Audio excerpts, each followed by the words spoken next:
I have been married for 10 years. My wife and I fell in love during college, and our relationship has been great until recently when we married at a young age, and it felt like a wonderful love story.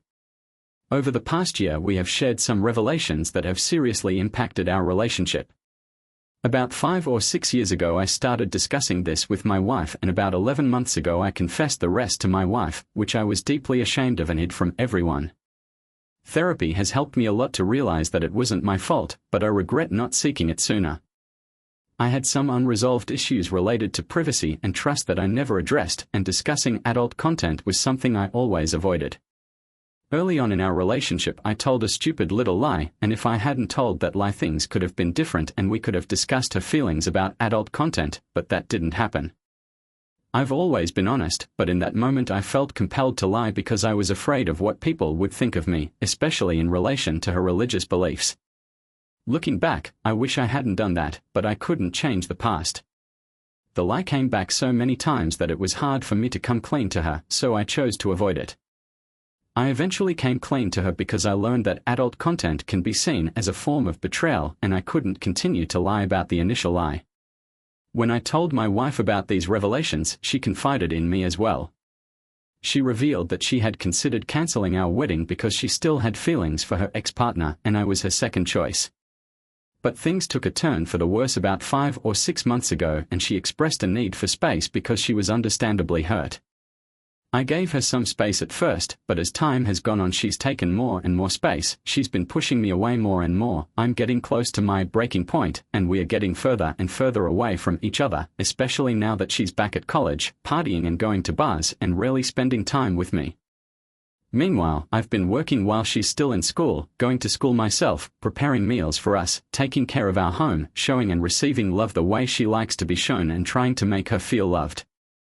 I've always been very supportive of her, but I don't see her returning the same level of love and support from me, and it's draining, especially since she avoids discussing issues between us, and I often feel like my concerns are being ignored. Recently, she told me that she never really felt in love with me, despite her previous statements to the contrary. My heart is broken. Our relationship is currently at its lowest point, and she has been advised to have individual therapy and co-therapy, which she has declined but may consider individual therapy. I don't know why I'm sharing this. Maybe I'm looking for advice, maybe I'm just feeling desperate. She cheated on me and I feel defeated. Update: 1 year later, finally filed for divorce. It's been almost a year since the day I found out she was having an affair, and I finally took the step of filing for divorce.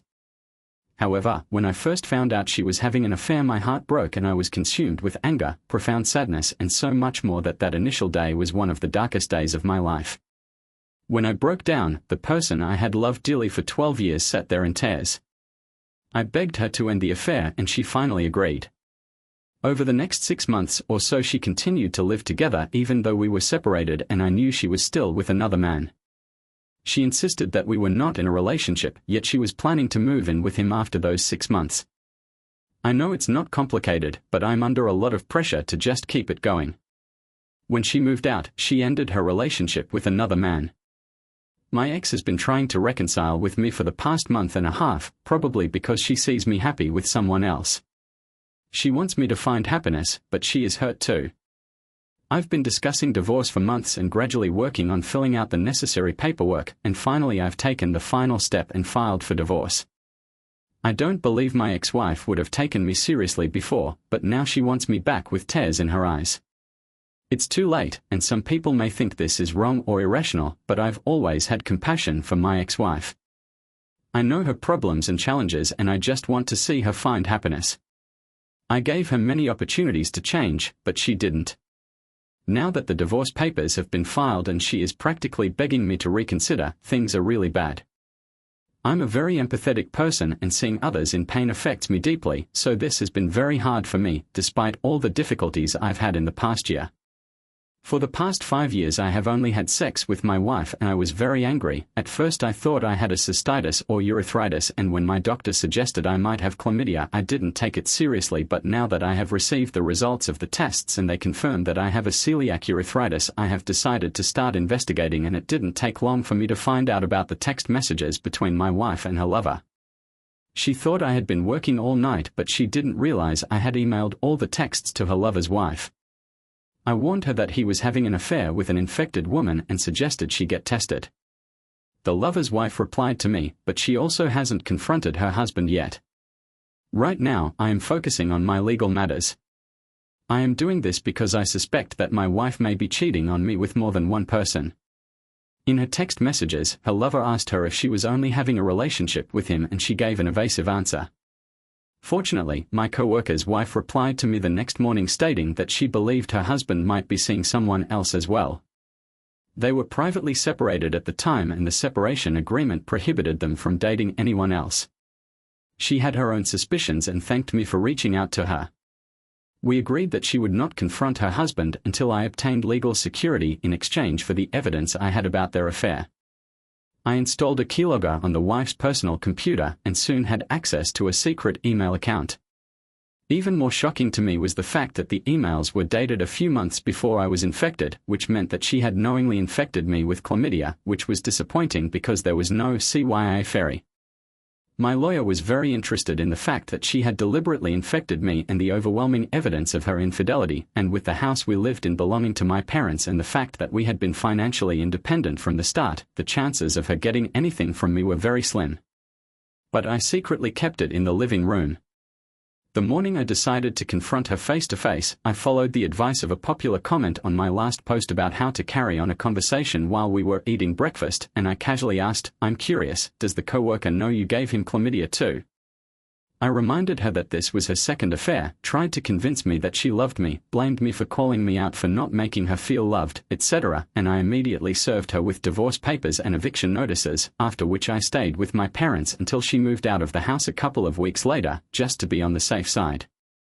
But all in all, I just wanted her out of my life as much as the STD she infected me with. Third story: 2 months ago, my wife of 10 years, I was 35 and she was 34, and I were tragically killed in a car accident in broad daylight due to a DUI. A year ago, just 2 months before her tragic death, I got a good-paying job and we bought our first house together. I still find it hard to believe that she is no longer a part of my life. It feels like yesterday, everything was going well and we were looking forward to starting our family. After a week of hard work, I managed to unlock my phone with a password I hadn't thought of before. My initial intention was just to keep her memories, our photos and our moments together, but as I looked through her photos I noticed something strange. I felt a sharp pain in my gut when I realized who he was. I decided to read her text messages and I quickly realized she was on her way back from his house just 3 hours before the accident when she texted him that I was on my way. If it wasn't for him, my wife would probably still be with us today. I felt like I was going through the grief of loss and the heartbreak of a breakup at the same time. She hid the affair from me, and she'd never know that I'd found out about it. In a strange way, it felt like she was running away from the pain that she'd put me through, even though I fully understood that death was a much greater tragedy. I discovered the truth not only from her text messages, but also from her Facebook messages. I found out the truth. What infuriated me was that she confessed to her closest friend about a male coworker wanting to take her out to dinner, and her friend actually encouraged her to go. This pissed me off because I know her friend and she has always seemed nice in person, but my wife was hoping her friend would say no, "You're married, don't go." Unbelievably, this conversation took place 6 months ago, and a few days later she told her friend that she went to his house after dinner and had multiple instances of explicit sex with him. Reading this made me physically sick. I vomited in the bathroom and then cried on the bathroom floor. I just can't imagine this actually happening, but it did. How could she do this? This high school friend had no reason to know any of her coworkers, but she did talk to the coworker my wife was having an affair with, and then she came over to talk to me and gave me a hug, and the man my wife was having an affair with came over and shook my hand. I miss her so much. I wish she was still alive, and if she was I would even try to fix our marriage, but she is gone. I still can't bring myself to read all of her and his text messages. There are hundreds of them, some in plain text. My palms are sweating and my hands are shaking when I open their texts, but I feel the need to know everything, and it breaks my heart that this man would do things to my wife that she wouldn't do to me. There was no sign of this except that she started wearing heavier makeup than usual, and I blame myself for not realizing that maybe this could have been avoided. Maybe I should have done things differently. In my future, I received a reply from her friend who apologized profusely for instigating this behavior and for not thinking about my feelings. She expressed remorse, and to be honest, her apology didn't bring me any comfort. I feel like I have to go through all of my wife's text message conversations with this man, or I will never know what did and did not happen between them, how often it happened, and maybe get some answers about their relationship. I have loved her for over a decade, and my love for her won't just go away. She is still my wife, daughter, and aunt despite the horrible things she has done. I have told her friends what happened, and she initially expressed sympathy and apologized for her role in it, but then she said I shouldn't have told anyone and ruined her reputation. I explained to her that I only shared this with her because I knew she encouraged my wife, but she hasn't responded back yet. It's only been a day and I'm not sure how anyone would react to such an update. I kind of doubt this will be the case. As much as I want him to be fired and have his life ruined, it's really consensual and their affair happened outside of work hours, so I understand there's nothing they can do about it because I didn't think it would be like this.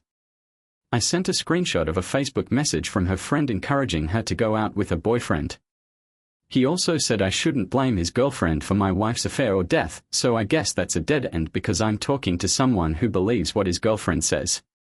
I received many suggestions to share her texts and messages publicly and expose what she was doing. So I decided to go through all her texts with him and her other friends.